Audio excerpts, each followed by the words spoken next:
Hi, welcome you to learn English. At the end, in the end.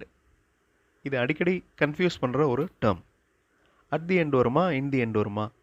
இதனுடைய Tamil meaning என்ன அப்படின்னு பார்த்தோம்னா, முடிவில், கடைசியாக, இறுதியில் இந்த மாதிரி வரும். ஸோ எந்த இடத்துல அட் தி எண்ட் யூஸ் பண்ணணும், எந்த இடத்துல இன் தி எண்ட் யூஸ் பண்ணணும் அப்படிங்கிறத இந்த வீடியோவில் பார்க்கலாம். I welcome you to the channel சென்டாக்ஸ். உங்களுடைய ஸ்போக்கன் இங்கிலீஷ் ஸ்கில்லை டெவலப் பண்ணுறதுக்கு வீடியோஸ் அப்லோட் பண்ணிட்டு வரேன். ப்ராக்டிஸ் பண்ணிட்டே இருங்க, கண்டிப்பாக உங்களால் முடியும். இங்கிலீஷில் ரீட் பண்ணுறப்ப, எழுதுகிறப்ப, பேசுகிறப்ப இந்த டேர்ம்ஸ் யூஸ் பண்ணியிருப்பாங்க. சில இடங்களில் அட் தி எண்ட் யூஸ் பண்ணியிருப்போம், சில இடங்களில் இன் தி எண்ட் யூஸ் பண்ணியிருப்போம். அட் தி எண்ட் அப்படின்னா முடிவில், இன் தி எண்ட் கடைசியில். தமிழ் மீனிங்கை வச்சு பார்க்குறப்ப லிட்டில் பிட் கன்ஃபியூஷன் இருக்க தான் செய்யும். அட் தி எண்ட் அப்படிங்கிறது குறிப்பிட்டு சொல்லக்கூடியது, இன் தி எண்ட் அப்படிங்கிறது பொதுவாக இருக்கக்கூடியது. எக்ஸாம்பிள்ஸோடு பார்க்குறப்ப உங்களுக்கு ஈஸியாக புரியும். எக்ஸாம்பிள் சென்டென்சஸ் பார்த்துட்டு இண்டிவிஜுவல் எக்ஸ்ப்ளனேஷனுக்கு போகலாம். The conclusion is given at the end of the passage. Next sentence. They felt difficult in starting, but everyone could understand it in the end. ரெண்டு சென்டென்சஸுமே ஒரே மாதிரி இருக்கும். அதாவது at the end, in the end ரெண்டுமே ஒரே மாதிரி இருக்கும். சின்ன டிஃப்ரென்ஸ் தான், ஈஸியாக புரிஞ்சுக்கலாம். அட் அப்படிங்கிறது ஒரு ப்ரிப்போசிஷன். ஜென்ரலாக அட் அப்படிங்கிறத ஒரு குறிப்பிட்ட பகுதி, குறிப்பிட்ட இடம் அப்படிங்கிறதுக்கு யூஸ் பண்ணுவோம். அதே மாதிரி குறிப்பிட்ட நேரம், I will meet you at 9 அப்படின்னா 9 o'clock நான் உங்களை பார்க்குறேன் அப்படின்னு அர்த்தம். So exactly 9. ஸோ அந்த மாதிரி குறிப்பிட்டு சொல்லக்கூடியது இந்த ப்ரிப்போசிஷன் அட். அதனால தான் அந்த பர்டிகுலர் அப்படிங்கிற வேர்டை நான் யூஸ் பண்ணியிருக்கேன். ஆல்ரெடி ப்ரிப்போசிஷன்ஸ் வீடியோஸில் நான் இந்த இன், அட் ரெண்டையும் எக்ஸ்பிளைன் பண்ணியிருக்கேன். இன் அப்படிங்கிற ப்ரிப்போசிஷன் பெரிய இடத்தை குறிக்கும், அட் அப்படிங்கிறது சின்ன இடத்தை குறிக்கும். அதாவது பர்டிகுலர் இடம், குறிப்பிட்ட இடத்தை குறிக்கும். இந்த எக்ஸாம்பிள் நீங்கள் எப்போவுமே ஞாபகம் வச்சுக்கலாம். இதில் இன், அட் ரெண்டுக்கும் இருக்கிற டிஃப்ரென்ஸ் கிளியராக தெரியும். His home is in Madurai at south street. So Madurai அப்படிங்கிறது பெரிய இடம், அதனால் இன் யூஸ் பண்ணியிருக்கோம். அதில் குறிப்பிட்ட ஒரு ஏரியா சவுத் ஸ்ட்ரீட், அது சின்ன இடம். குறிப்பிட்ட இடம் அப்படிங்கிறதுனால அட் யூஸ் பண்ணியிருக்கோம். இதை ஞாபகம் வச்சுக்கோங்க. அட் தி எண்ட் அப்படின்னா குறிப்பிட்ட முடிவில், முடியும் இடத்தில், முடிகின்ற நேரத்தில். அந்த நேரம் அப்படிங்கிறதும் important. At the end of the play there was great applause. இந்த பிளே அப்படிங்கிறது விளையாடுதலை மட்டும் குறிக்காது. சில நேரங்களில் காட்சி, அதாவது ட்ராமா, மூவி இந்த மாதிரி சொல்கிறதுக்கும் நம்ம பிளே அப்படிங்கிற வார்த்தையை யூஸ் பண்ணலாம். ஸோ நிகழ்ச்சியின் முடிவில் பெரிய கைதட்டல் இருந்தது, at the end of the play. So அந்த பிளே முடிகின்ற நேரத்தில். The answer is given at the end of the passage. So ஒரு பெரிய பேசேஜ் இருக்குது, அந்த பேசேஜில் குறிப்பிட்ட இடம் எண்டு, அந்த இடத்துல ஆன்சர் இருக்குது. So the answer is given at the end of the passage. இந்த இடத்துல இன் யூஸ் பண்ணக்கூடாது. இல்லை எப்படியாவது இன் அப்படிங்கிற வார்த்தையை உள்ளே கொண்டு வரணும் அப்படின்னு நீங்கள் நினச்சிங்கன்னா the answer is in the passage. Okay, அந்த பேசேஜில் ஆன்சர் இருக்குது. Okay, the answer is in the passage. ஆனால் அந்த பேசேஜில் குறிப்பிட்ட இடத்துல ஆன்சர் இருக்குது அப்படின்னு சொல்கிறதுக்கு at the end of the passage. Tamil மீனிங்கில் ஒரே மாதிரி தெரிஞ்சாலும் இங்கிலீஷில் ஸ்லைட் டிஃப்ரென்ஸ் இருக்குது. Now in the end, at the end பார்த்துட்டோம். இப்போ in the end. In the end அப்படின்னா ஃபைனலி, கடைசியில், இறுதியில். இது வந்து நாட் பர்டிகுலர். எக்ஸாம்பிள்ஸோடு பார்த்தீங்கன்னா உங்களுக்கு ஈஸியாக புரியும். In the end, the subject looked difficult in the beginning, but everyone could understand it in the end. Okay, in the beginning, in the end.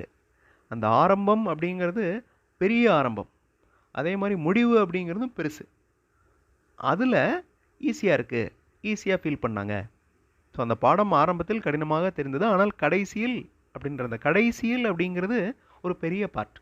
இது நாட் அ பர்டிகுலர் திங். பர்டிகுலராக இருந்துச்சுன்னா at use பண்ணுவோம், at the end அப்படின்னு சொல்லுவோம். அந்த பாடத்தை படிச்சுட்டே இருக்காங்க, அது ஒரு லாங் ப்ராசஸ். ஆரம்பத்தில் அது கஷ்டமாக தெரிஞ்சு, அதுக்கப்புறம் கடைசியில் அது ஈஸியாக புரியுது. அப்போ அது ஒரு லாங் ப்ராசஸ், பர்டிகுலர் ப்ராசஸ் கிடையாது, பர்டிகுலர் இடம் கிடையாது. The subject look difficult in the beginning, but every one could understand it in the end. கீழே இருக்கிற வாக்கியம் பாருங்கள். At the end of the drama, அந்த குறிப்பிட்ட முடிவில், அந்த ட்ராமா நடந்துகிட்ருக்கு, அது எண்டில் they revealed the secret. Reveal அப்படின்னா வெளிப்படுத்துதல். ரிவீல்டு அப்படிங்கிறது பாஸ்ட் ஃபார்ம். ஸோ வெளிப்படுத்தினர். At the end of the drama, நாடகத்தின் முடிவில் அந்த ரகசியத்தை அவர்கள் வெளிப்படுத்தினர். இன் யூஸ் பண்ணணும் அப்படின்னா they revealed the secret in this drama அப்படின்னு சொல்லலாம். The answers are given at the end of the pages. அந்த விடைகள் பக்கங்களின் முடிவில் கொடுக்கப்பட்டுள்ளன. At the end of the pages. So குறிப்பிட்ட இடம். The couple did not like each other when they first met but became good friends in the end. அதாவது இது குறிப்பிட்ட நேரம் அப்படின்னு சொல்ல முடியாது. இது ஒரு லாங் ப்ராசஸாக இருக்கலாம். ஃபஸ்ட்டு அவங்க மீட் பண்ணப்போ அவங்களுக்கு ஒருத்தர் பிடிக்கல, கடைசியில் அவங்க நல்ல நண்பர்கள் ஆகிட்டாங்க. கடைசியில் அப்படிங்கிறது ஷார்ட் ப்ராசஸ் கிடையாது, ஒரு பர்டிகுலர் ப்ராசஸ் கிடையாது, ஒரு லாங் ப்ராசஸ். கடைசியில் அவங்க ஃப்ரெண்ட்ஸ் ஆகிட்டாங்க. So in the end, at the end, in the end மாதிரியே ஃபார்தர், ஃபர்தர், இந்த ரெண்டு வார்த்தைகளுக்கும் இருக்கிற டிஃப்ரென்ஸ் பாருங்கள். இதுவும் ரொம்ப ஈஸி தான். ஃபார்தர் இடைவெளி, தொலைவு, அதாவது ஃபிசிக்கல் டிஸ்டன்ஸ் இருக்கணும், அந்த இடைவெளி இருக்கணும். ஃபர்தர் அப்படின்னா மேலும், கூடுதலாக அப்படின்னு அர்த்தம். The teacher ask the students to move farther from the stage. ஸ்டேஜிலேருந்து தள்ளி இருக்க சொல்கிறாங்க. The teacher ask the students to move farther. அந்த ஃபார்தர் அப்படிங்கிறது இடைவெளி. ஸோ ஸ்டேஜுக்கும் அவங்களுக்கும் மாணவர்களுக்கும் நடுவில் இடைவெளி இருக்கணும் அப்படின்னு டீச்சர் கேட்டுக்கிட்டாங்க. கீழே இருக்கிற சென்டென்ஸ் பாருங்கள். The students did not ask any further questions from the teacher. மேலும் கூடுதலான கேள்விகள் எதுவும் மாணவர்கள் கேட்கவில்லை.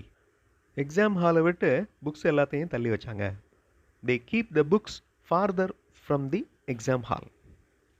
Further announcement will be published சூன்.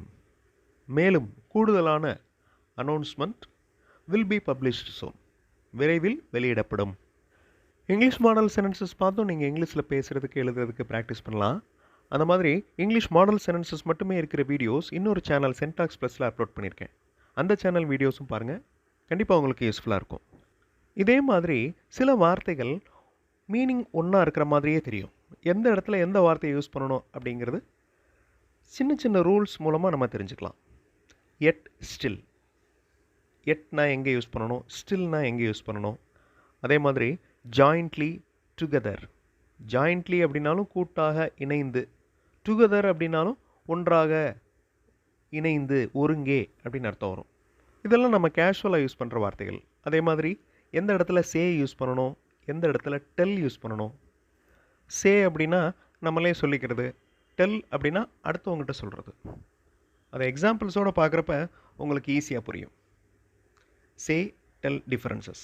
அதே மாதிரி பெர்ஹாப்ஸ், மேபி, ப்ராபப்ளி. பெர்ஹாப்ஸ் அப்படின்னா ஒருவேளை, அநேகமாக.